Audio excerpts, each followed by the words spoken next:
Ang taong sipsip sa mga taong may pakinabang madalas kumakapit.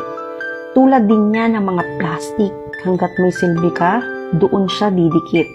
Sa trabaho, yung mga sipsip na lang ang palaging tama.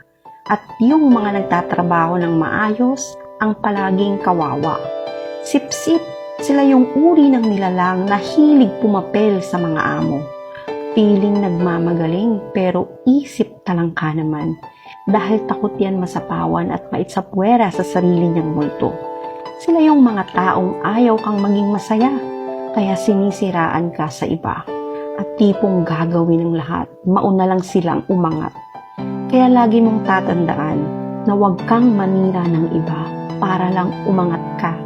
Dahil kahit ano pang pagpapabango ang gawin mo sa sarili mo, sisingaw at sisingaw pa rin ang basurang ugali mo.